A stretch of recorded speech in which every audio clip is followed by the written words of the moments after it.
What happened? The day after Don Patton went public with this track, they showed photographs of it. He said, this is clear evidence that dinosaurs and humans lived together. The day after, somebody went into the Paluxy riverbed and smashed the track to smithereens.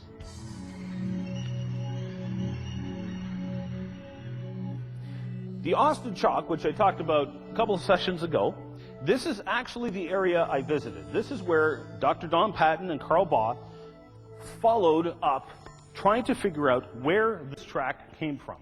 Now, this is called the Burdick track.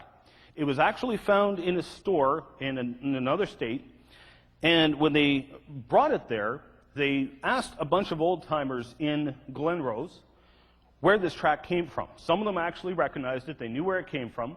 They said it came from Cross Branch, which is a tributary of the Paluxy River. Now, you'll notice that they've actually sectioned or cut the track a number of times. They did that to show the pressure laminations within the track, which I'll show you in a second. Conveniently, that also led them to discovering the exact site where this came from. And conveniently, it turns out the very layer this came from and the very area this track came from, most likely, is right underneath the basement of a creationist. Yes. He's sort of given us permission. We just haven't gone around to reinforcing his basement and start digging. But we're kind of hopeful that more tracks will become exposed with time. Now, that is the very location right there. Again, I went there personally. The rock is exactly the same. I saw it with my own two eyes. The rock is exactly the same. Within this rock are little nodules, which Don pointed out, and they change in size as you go downstream or upstream. This specific location has the nodules exactly the same size as the ones that are in the rock. He even pinpointed the very layer he thinks it came from. Now, I talked about the sectioning.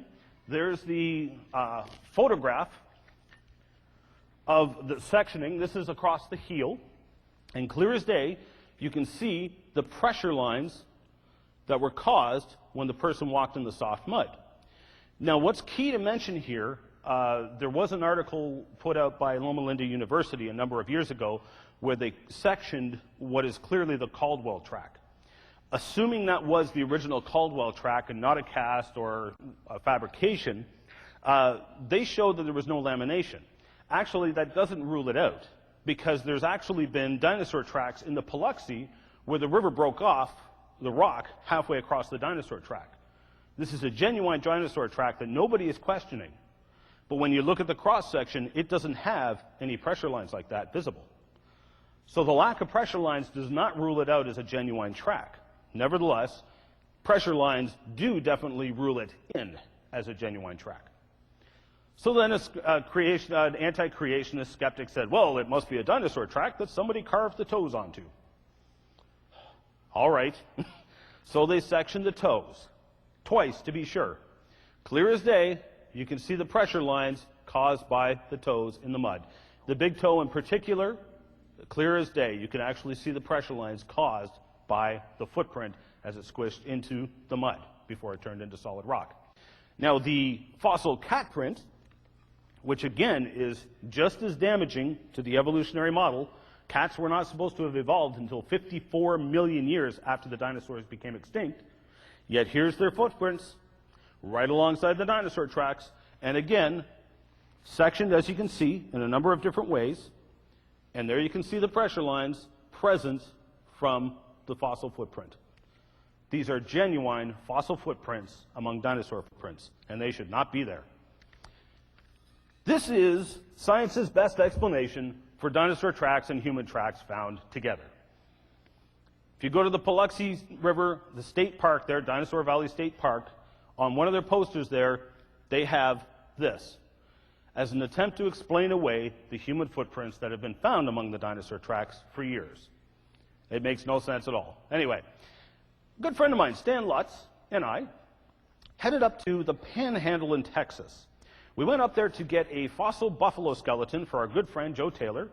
The town of Stinnett had asked him to prepare, to do the fossil preparation on this fossil skeleton of a buffalo that they had dug up trying to dig a pool there. So Stan and I drove up there to go pick up the skeleton, and we went to the town hall, because they're the ones who had the skeleton, and they said, all right, we'll call in one of the guys from the field to take care of you. Why don't you grab a seat?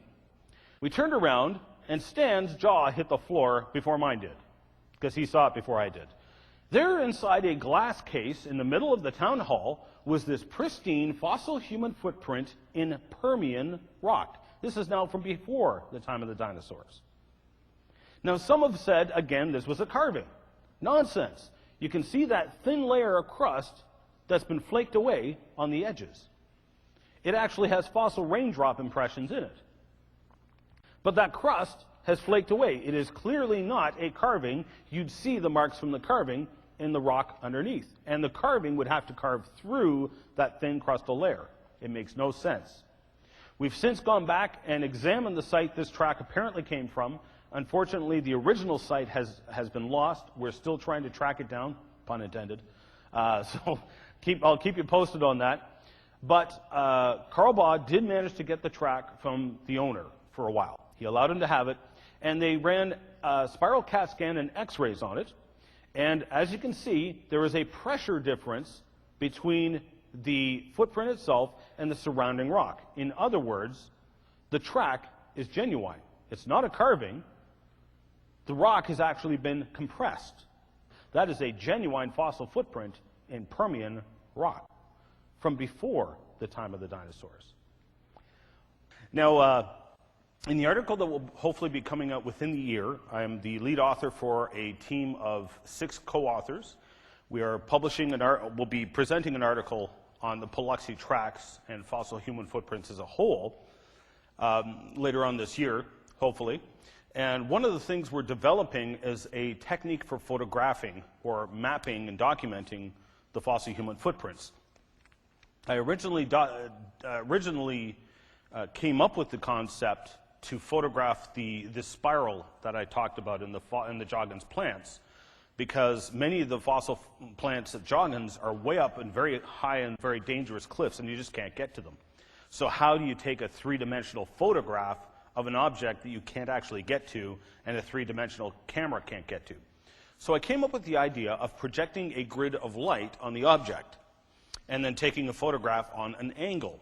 As it turns out, that worked very well for fossil footprints. Here's the coffee track.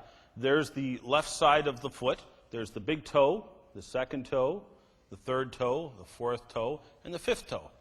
So when we project a grid of light on it, we call it projected grid topography, and David Lyons and myself are currently perfecting the technique. But this is one example of how we would use the technique. This is a very coarse grid. We would actually use a finer grid to take the photographs. But that's one of the ways we're going to be photographing them in the field from now on, is simply projecting a grid of light on it, taking a shot from an angle. Now, this is Kachina Bridge, which is in Natural Bridges Park, National Monument. Now, way down at the bottom of this bridge, Kachina Bridge, there are a whole pile of Indian petroglyphs and pictographs. One of those petroglyphs sure looks like a long-neck dinosaur. Again, if it's not a dinosaur, what is it? And most people don't realize this. There are still plenty of sightings of what sure appear to be dinosaurs still alive today. For example, there's one book that was co-authored by Kent Hovine and a friend of mine from Canada, Bill Gibbons, Canadian. And they co-authored this book, which was a documentation of missionary stories of strange creatures they encountered in the jungles, that a lot of which sure sound like dinosaurs. Now, to relate one story, I related this to some of the young men here yesterday. I am part of a team, a gentleman by the name of Herb Stein. He's a cryptozoologist in Pennsylvania. And myself wanted to tag team and do a follow-up search on reports we heard of what sure sounded like pterodactyls still alive today. Now, Herb has done a pile of research on this. He's very, very knowledgeable in this area. Really, it was his expedition. I was just, well, he was going to use me for the bait for the pterodactyls, okay? That was the bottom line. So anyway, we heard reports via a second or a third creationist friend of mine in Mexico of what sure sounded like pterodactyls flying around Mexico. And so I asked Herb, do you mind if we invite him to be part of the expedition? And we'll follow up on this. Herb also had a pile of reports from Mexico as well, so he was quite enthusiastic. So I called up my friend Juan. I said, hey Juan, we want to launch an expedition to Mexico. You're Mexican, you know the language, you know the culture, you know how things work. You want to be part of the team. We'd really appreciate your help. And he called me back later on that night with a brainstorm. He said, I have this friend of mine, he's a Huichol Indian, used to live up in the mountains. However, when he became a Christian, persecution rose up, and he basically fled for his life. He was afraid they were going to kill him for becoming a Christian. So he lost his land, he lost his animals, his house, everything. He's the poorest of the poor there. And so what Juan suggested, he said, why don't you give him $100, because he still goes up to the mountains to preach the gospel. He said, why don't you give him $100? That'll pay for his bus fare. Maybe give him a little money on the side to live on. We're supporting a missionary. We'll give him printouts off the internet of pterodactyls. And we'll ask him to ask people if anybody has seen these things. So I'm thinking in my mind, hey, this is brilliant. We're supporting a missionary. Now we're dealing with another culture, another language. We have a lead man in. He's a Christian. This is just, it's perfect. So I said, sure. So I sent him $100. Totally out of the blue, this guy shows up on Juan's doorstep the next day. Lives about 20 miles away, no phone, no car. Shows up on Juan's doorstep unannounced the next day. Juan said, boy, have we got a job for you. First of all, here's $100. We want to pay your trip up into the mountains. Here's a disposable camera. We want you to interview people when you go up there and ask them if they've seen these. And he handed them a wad of drawings off the internet of pterodactyls. So he started leafing through them, and he was really confused at first. He's like, why do you care about these? We killed these when I was a kid. They were a nuisance. We used to build fires in front of the caves, smoke them out, and club them to death because they'd kill our animals and on occasion kill children. Just matter of fact. Why are you interested in those? They're a nuisance. So there's the very real possibility these are still alive today. And I don't know if anybody caught this. Only 3 years ago, Anchorage, Alaska, half the city saw a bird that everybody said the same thing. It was the size of a Cessna, flew over the city. Nobody saw where it came from. Nobody saw where it went. You have reports like that from literally all over the world. Papua New Guinea is one of the most common places you hear these reports. And apparently the birds there, whatever they are, have glowing patches, much like a firefly, on their undersides, which they can turn on and off like a firefly, whatever these strange creatures are. So, again, we have lots of reports of what sure appear to be living dinosaurs still alive today. Bill Gibbons, my Canadian friend, will be hopefully leading another expedition to the Congos of Africa, where there's been reports for decades of creatures that sure sound like the brachiosaurs, or creatures similar to that, basically long-necked dinosaurs still running around the Congos of Africa, still alive today. Now, this is, excuse me, a temple in Cambodia. Again, this comes from my friend Don Patton. This temple was dedicated in 1186, so about 800 years ago, give or take. And you'll please notice, way off in the back corner, there's that pillar that the arrow is pointing to. Now, we're going to take a few steps closer, and you can see the pillar there, and you can start to see the patterns on the pillar. I'm going to get a little closer still.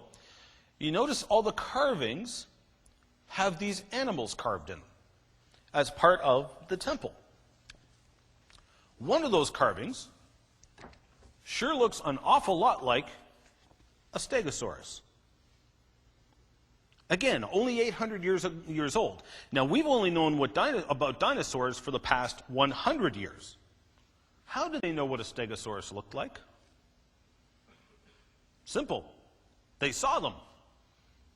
Now, some might suggest that, oh, they just excavated dinosaurs and they figured out what they looked like. Well, possibly, but there's no evidence of that. And when we get down to Havasupai Canyon, which is part of the Grand Canyon, there is another native Indian petroglyph, and this is a reproduction of that.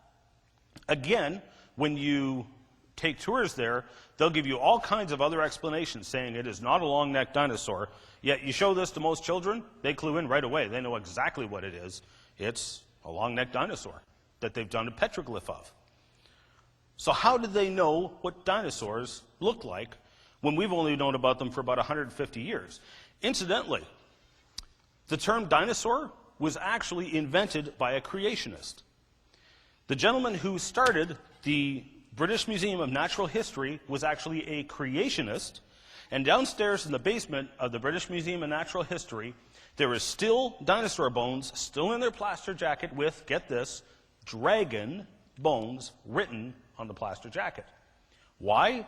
Because before 150 years ago, before Owens coined the term dinosaur, the dinosaurs were called dragons. Exactly as it is in the scriptures. That's the way they called it. Now, what do you guys see there? Triceratops. Man. And the kids always recognize this right off the bat. I don't have to tell them a thing. It's very clearly a triceratops, apparently with a man riding on his back, smoking what looks like a peace pipe. What is up with that? Now, these are fascinating little cultural tidbits. I have a couple of them here. These are what are called the Ica burial stones, or Ica, depending on who you ask. They're somewhere between 500 and 1,500 years old. Again, bearing in mind, we've only known about dinosaurs for about 150 years. Yet many of these stones have what sure look like dinosaurs carved on them. Now, the reason they have these stones is very interesting. These are burial stones. When a person dies, they carved a story of the person's life on a rock, placed it in the tomb with the person, and we find them today in the tombs. They're called burial stones. In this case, it sure looks like a T-Rex. Again, the kids recognize it right off the bat. And it looks like the nice T-Rex is playing with the man, which is probably why we have a burial stone. Now, not all of them depict violence. Actually, what I'll do is I will pass these around. How about that? These are reproductions. I'll pass these around if you could work them around. Not all of them depict violence. Many of them depict the dinosaurs as pets. Now, when I pass this one around, if you take a close look, it's kind of hard to make out. But basically what it is, here's the man's head right here. Here's one long-necked dinosaur. Here's another, and you can see all the feet. This guy is apparently petting two small baby dinosaurs. So apparently they may have tamed some of them as well. And I'm going to keep this one handy for a second and refer to this one, which I'm going to pass around. Again, this one's so small I won't even bother showing it to the camera because you won't see it. But in this case, it's a long neck looking dinosaur, which is apparently throwing a man up into the air, has him by the arm, and there's some stuff dangling off his arm. So you can probably guess what's going on there.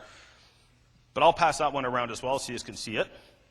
So these are actual size, actual cast reproductions. Now, the question arises, did they excavate dinosaurs? How did they know what they looked like? Well, it turns out they know more about dinosaurs than we did. For example, this is fossilized dinosaur skin. Actual fossil dinosaur skin. This is not an impression, which is often what we find when we do find dinosaur skin. This is actual fossil dinosaur skin. You look at the cross-section, you can actually see the layers in the skin. And it turns out, we've only found out about this in the past 15 years or so, many or perhaps all of the sauropods and many of the dinosaurs had these beautiful rosette patterns in their skin. Well, let's take a close-up of it. So you can see the petals of the pattern arranged in a circle to make this rosette pattern in the skin. Well, lo and behold, they've depicted the dinosaurs in their stones with the circles in the skin. How did they know that? We've only known about this for 15 years. The explanation is simple. They saw the dinosaurs, and you can even see them depicting the circles on the skins of the dinosaurs on these rocks here. So I'll pass this one around as well, so you can see it for yourselves. Okay. We're going to move along from there and take a closer look at the fossil record. What I want to focus on here, I brought this up briefly with the children the first night. I want to focus on it and emphasize it, okay? We're going to flog fossil lake queens again, okay? But it's really important that you bring this home, because we get asked often, what is your evidence for creation? The evidence for creation, most people don't get it because they never stop to think about it. And I know my good friend John Mackay, who's the one that brought this up, I love the way he puts it. He got interviewed by Richard Dawkins lately, and we could already predict what he was going to say, you know.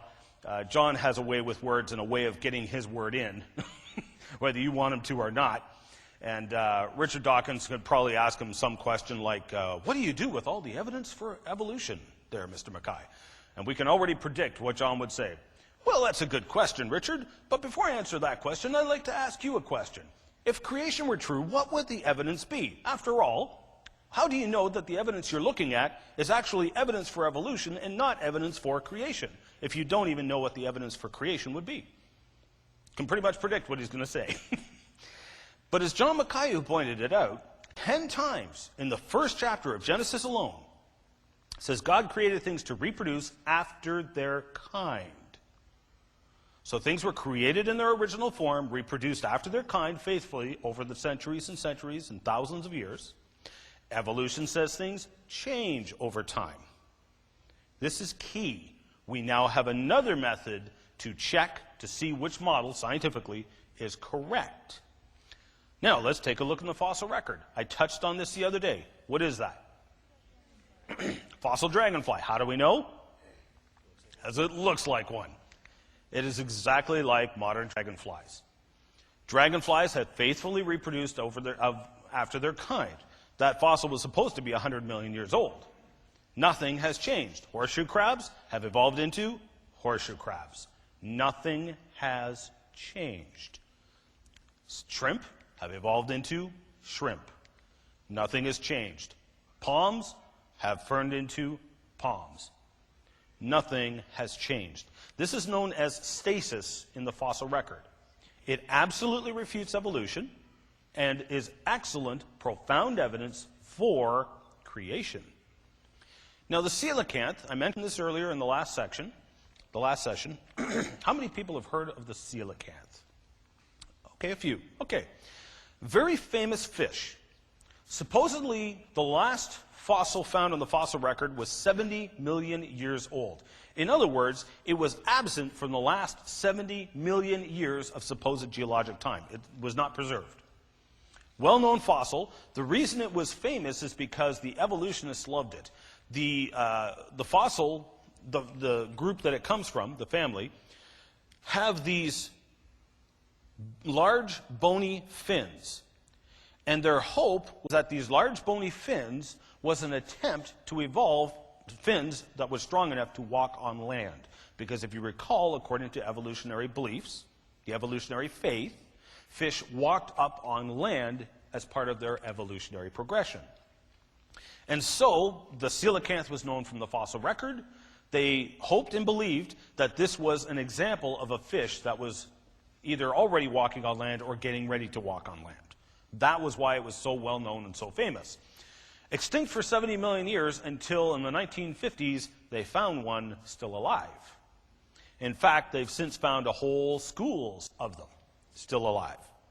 And lo and behold, the oldest fossil coelacanth is 450 million years old, and it has not changed one iota in 450 million years. That horseshoe crab fossil I showed you a minute ago, just last week, a newspaper report came out. There was one found in Ordovician Rock in Manitoba, some 400 to 450 million years old. Horseshoe crabs have not changed in hundreds of millions of years according to evolutionary timescales. Again, evidence against evolution and for creation. So throughout the fossil record, you see the fossil form still the same as the modern form. Even things like fossil teddy bears. In the words of Vance Nelson, world-famous creationist, she's not scared, she's petrified. Yep. He told me I could quote him on that. So, again, fossil teddy bears have given rise to teddy bears. Now, let me point out why this is significant. In the book, 100 Questions About Dinosaurs and Fossils, Philip Curie, who used to be the curator of the Royal Tyrrell Museum in Alberta, Canada, talked about rapid fossilization. And in print, they admitted that fossils can form literally in hours. We've all been given the assumption fossils take thousands to millions of years to form.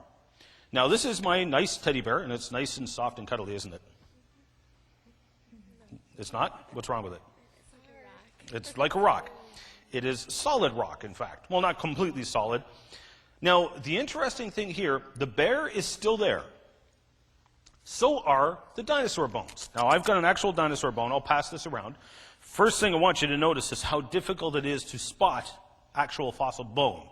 It just looks like a rock. You've got to know what to look for. But the key point I want to make here is the bone is still there. It has just been permeated by and coated by minerals. Technically, it is permineralized. So is the bear. So I'll pass this around. Hopefully everyone get a chance to see that. This is the same process that happens to dinosaur bones. Now, most dinosaur bones are permineralized by silica, sometimes by calcite or aragonite. In this case, it's calcite and aragonite. And if you take a look at this photograph right here, you'll notice this is the cliff face where this came from. This is actually the oldest oldest tourist destination in England. Mother Shipton's Well, I'll bring this over for the camera actually. Mother Shipton's Well, and I can't remember when this first opened, but people have been hanging things off the cliffs for many, many, many years, and if you look closely in there, you can actually see stuffed teddy bears, stuffed dinosaurs, top hats, etc. The water from a spring comes down over the cliff, drips on the objects, and permineralizes them.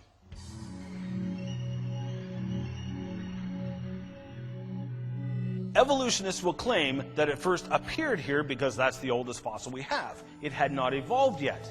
That is a non sequitur argument. It is not in a proper sequence of conclusion. And so evolutionists try and play things up as a sequence in the rock record, and that the sequence of evolution is based on the rock record. It doesn't stack up when you examine it scientifically.